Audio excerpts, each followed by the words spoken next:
जाओगे तो ये नहीं सोचना कि मेरे पार्टी के वोट बढ़ेंगे, ये सोचना कि ये बटन मैं ऐसे लोगों का दबा रहा हूं जो संविधान के खिलाफ है, उन ये बटन दबाते ही जो संविधान के खिलाफ है। जैसे अमित शाह कह रहा था ना, यहां पर बटन दबाओ तो मुसलमानों को करंट लगना चाहिए, तो ऐसा बटन दबाना है जिससे ये संविधान विरोधी जो लोग हैं उनकी सत्ता इस देश से निकल जाए। इस देश से हम लोगों को उनको भगाना। ये लोग देश के संविधान को बदलने की बात कर रहे हैं, हम लोगों को इनको देश से निकालना होगा, देश से हटाना होगा। और ये बहुजन मैत्री ये टॉपिक नहीं है, बहुजन मैत्री सम्मेलनों का ये उद्देश्य नहीं है। राजनीति के तौर पर आपको जिसे वोट देना है दीजिए, हमारा आप लोगों को प्रबोधन करने का काम है, आपके विचारों में परिवर्तन लाने का काम है। जब आपको पता ही नहीं होगा कि बीजेपी किस तरह से आपके अधिकारों को खत्म कर रही है, तो आप तो उन्हीं के पक्ष में खड़े हो जाओगे, क्योंकि टीवी पर तो वही दिखाई देता है, मोदी मोदी मोदी। सारे पेपर पर वही है, सारे उत्तर प्रदेश में बैनर लगे, वैक्सीन किसने दी तो मोदी ने दी, free vaccine, thank you Modi ji. आपको लगेगा अरे मोदी ने इतना बड़ा काम कर दिया, यही लगेगा ना। टीवी पर एडवर्टाइज देखकर आप लोग मोदी भक्त हो जाओगे। इसलिए हम ये कार्यक्रम कर रहे हैं, सच्चाई बता रहे हैं, जो सच्चाई आपको कोई नहीं बताएगा। इन्होंने संविधान को कैसे खत्म किया मैं आपको थोड़ी संक्षिप्त में बताना चाहता हूं। संविधान का आरक्षण का बेनिफिट लेकर हमारे लोग आईएएस ऑफिसर बन गए, आईपीएस बन गए, बड़े बड़े क्लास 1 ऑफिसर्स पे पहुंच गए।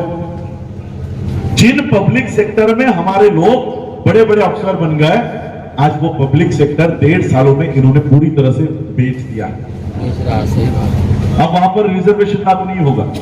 BPCL, HPCL, air India, railway, जहां पर हमारे लोग बाबा साहब के संविधान के बदौलत वहां पर नौकरी में लग गए और आज अपने परिवार को चलाने का काम कर रहे थे, अपना प्रगति करने का काम कर रहे थे, मोदी ने आते ही उन सबको बंद कर दिया। हमारा व्यक्ति जो बैंक ऑफ इंडिया में या स्टेट बैंक ऑफ इंडिया में मैनेजर बन रहा था, अब वो आने वाले कानून के अनुसार एचडीएफसी बैंक में वॉचमैन भी नहीं बन पाएगा। हमारा व्यक्ति, उसी कैडर का व्यक्ति, उसी मेरिट का व्यक्ति एसबीआई में, स्टेट बैंक ऑफ इंडिया में मैनेजर बन सकता था। पब्लिक सेक्टर थी, खत्म। अब वो प्राइवेट बैंकों में आपके चौकीदार की नौकरी भी उसको नहीं देंगे। आपके लोग आईएएस आईपीएस बनकर, मैं आप लोगों को कहना चाहूंगा, मुझे सुबह सारे लोग होटल पर मिलने आए, मैं इस सरकारी नौकरी में हूं, मैं इस संगठन का हूं, इतने। बाबा साहब अंबेडकर जी ने एक बात कही थी, उस समय पेशवाओं ने महार बटालियन हुआ करती थी, उसको बंद करवाया। अछूतों की एक विंग हुआ करती थी मिलिट्री में, उसको बंद करवाया। तो बाबा साहब ने एक स्पीच दिया था। बाबा साहब कहते हैं, जब अंग्रेजों ने हमको मिलिट्री में भरवाने के लिए मिलिट्री के द्वार खोल दिए थे, हमें पगार मिलना शुरू हो गया था, हमें पैसे मिलना शुरू हो गए थे, हमें शिक्षा प्राप्त होने लग गई थी, तो जब तक हमको यह अधिकार था, जब तक हम पैसे कमा रहे थे, जब तक हमको शिक्षा का अधिकार मिल रहा था, तब तक हमने अपनी खुद की व्यवस्था क्यों निर्माण नहीं की? हमने अपनी व्यवस्था क्यों निर्माण नहीं की? यही सवाल मैं आपको पूछना चाहता हूं। इस देश का संविधान 1950 में लागू हुआ। इस संविधान के लागू होने के बाद आपको नौकरियां लग गई, आप लोग प्रोफेसर बन गए, आप लोग डॉक्टर बन गए, आप लोग इंजीनियर बन गए, आपको सैलरी मिलने लग गई। मिली कि नहीं सैलरी? संविधान लागू होने के बाद से मिली? किसी को है जो संविधान लागू होने से पहले से पैसे कमा रहा था? यहां पर बैठा है कोई? जो शिक्षा मिली, जो नौकरियां मिली, ये संविधान लागू होने के बाद से मिली। आज 70 साल हो गए, 72 साल अगले साल कंप्लीट हो जाएंगे। तो मैं आपको पूछता हूं, इन 70 सालों में हमको नौकरियां मिली, हमको शिक्षा का अधिकार मिला, हमको पैसे मिले, तो इन 70 सालों में क्या हमने अपनी किसी व्यवस्था को खड़ा करने का काम किया है? इन 70 सालों में व्यवस्था यानी क्या हमारा खुद का एजुकेशन सिस्टम है? आपके पास स्कूल है, कॉलेज है, लेकिन उन स्कूलों में क्या पढ़ाया जाएगा ये आपके हाथ में नहीं है। आपके स्कूलों में गुरु ब्रह्मा गुरु विष्णु गुरु देवो महेश्वरा का शिक्षा आपके ये बच्चे ले रहे हैं। क्या कोई भी भारत में कहीं पर भी हमारी शिक्षा की व्यवस्था है?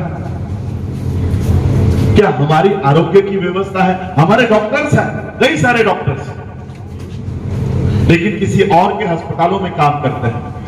मैं जब घूमता हूं तो मुस्लिम्स लोगों के बड़े बड़े हॉस्पिटल देखता हूं, 7 स्टार हॉस्पिटल्स। कोई मुस्लिम रास्तों पर आकर नहीं मर रहा ऑक्सीजन के लिए, पेड़ के लिए। हमारे लोग मर रहे हैं, हमारे लोग मर रहे हैं। आज हमारी नौकरियां अगर कल खत्म हो जाए, क्या किसी ने कोई व्यवसाय खड़ा कर रखा है कि अगर नौकरी नहीं है तो मेरे यहां पर काम कर लेना? 70 सालों में हम अपनी व्यवस्था खड़ी नहीं कर पाए। और ऐसी बात नहीं है कि हम कभी कर नहीं पाएंगे, कि हमारे पास पैसे नहीं है। पिछले साल बाबा साहब की जयंती मना पाए? सब लोग घरों में थे, हम लोग भी घरों में थे, लॉकडाउन था, बाबा साहब की जयंती नहीं मना पाए। 2 दिन के करोड़ रुपए का नुकसान हो गया। कितना? 2100 करोड़ रुपए का नुकसान। यानी 14 अप्रैल को हम बाबा साहब अंबेडकर जी की जयंती मनाने के लिए पटाखे लाते हैं, ऑर्केस्ट्रा बजाते हैं, गाना लगाते हैं, डीजे बजाते हैं, प्रोग्राम्स करवाते हैं, घर को पेंटिंग करवाते हैं, नए कपड़े लाते हैं, मिठाई लाते हैं। इन सारे पैसों से भारतीय अर्थव्यवस्था को 2100 करोड़ का लाभ होता है। तो भारतीय अवस्था रो रही थी कि बाबा साहब का जयंती नहीं हुई, हम लोगों को नुकसान हो गया, नुकसान हो गया। सोचो, जो समाज बाबा साहब अंबेडकर जी के जयंती के लिए एक ही दिन में 2100 करोड़ रुपया खर्च कर सकता है, इतनी ताकत इस समाज के पास है, लेकिन वो समाज अपनी व्यवस्था नहीं खड़ी कर रहा, व्यवस्था नहीं खड़ी कर रहा। हमारे स्कूल नहीं, हमारे अस्पताल नहीं, हमारे व्यवसाय नहीं। 1946 में जिस पर मैं 2-2, 3-3 घंटे तक बात कर सकता हूं, लेकिन हमें चंदौली जाना है, फिर लखनऊ जाना है। आप लोग इतना स्वागत कर रहे हो। देखिए, आप लोगों का स्वागत मैंने बंते जी से कहा, बंते जी मुझे पता नहीं था उत्तर प्रदेश में इतना प्यार मुझे मिलेगा।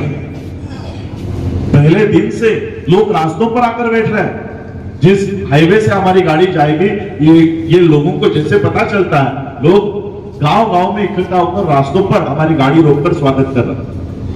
मैंने बंते जी से कहा कि बंते जी, अन्य राज्यों में भी मेरा स्वागत होता है, बहुत लोग प्यार देते हैं, लेकिन उत्तर प्रदेश का प्यार देखकर मुझे ऐसा लगने लग गया है कि काश मैं 10 साल पहले से यहां पर आना शुरू कर देता।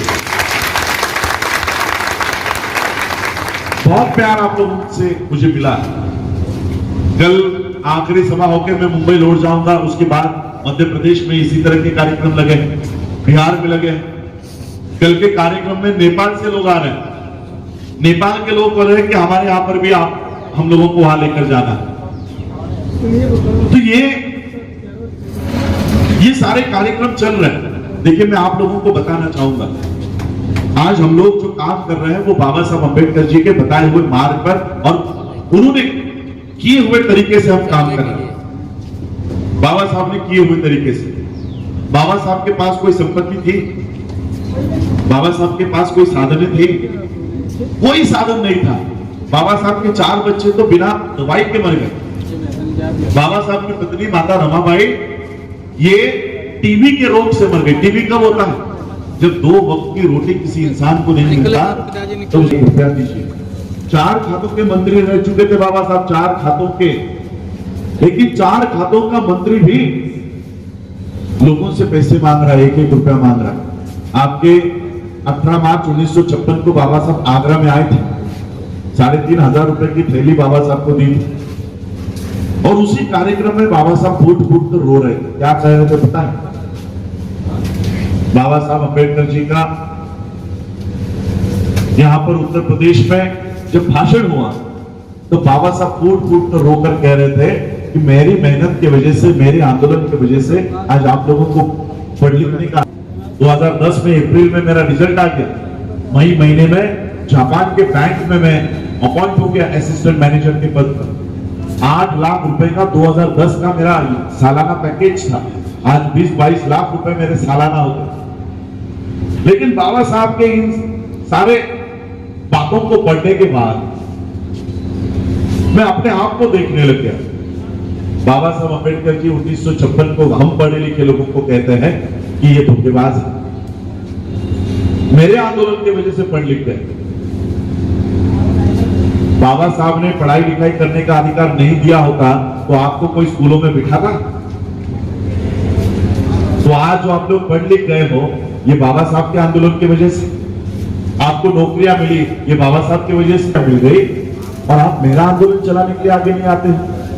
और फिर मैंने सोचा अगर मैं नौकरी ले लूं, जो नौकरी का ऑफर मुझे आ गया था, अगर इसको एक्सेप्ट कर लूं, शायद मुझे देश में रहने का मौका नहीं मिले, देश में वापस आने का मौका नहीं मिले। और जिस परिवार में मेरा जन्म हुआ है, अंबेडकर परिवार में मेरा जन्म हुआ है, ऐसे नहीं है कि सिर्फ मेरे करने से ही काम होगा। भंते जी ने भी अगर ये काम किया तो भंते जी भी खड़ा कर सकते हैं। लेकिन मैंने सोचा भंते जी अगर ये काम करें तो उनको 10 साल लगेंगे, लेकिन यही बातें अगर मैं अपने मुंह से कहूं तो 2 साल में ये लोग जागरूक हो जाएंगे। आप ये काम कर सकते हो, आप ये काम कर सकते हो, लेकिन आपको शायद 10 साल लग जाए, समय ज्यादा लगे। मैं बाबा साहब के पकड़कर इस बुद्ध की उंगली पकड़ के लोगों से मिलते थे। आज मैं 128 देशों के लोगों को जानता हूं, उनके पास जाता हूं। इतनी कॉन्फ्रेंसेस में हमारी उनके साथ मैत्री हुई। तो ऐसी 2018 के कॉन्फ्रेंस में जब मैं घूम रहा था, लोगों से दोस्ती कर रहा था, मैत्री कर रहा था, तो चाइना के लोग मेरे सामने आ गए। चाइना के लोग सामने आए और उन्होंने हमको पूछा विच कंट्री, कौन से देश से हो आप लोग? तो मैंने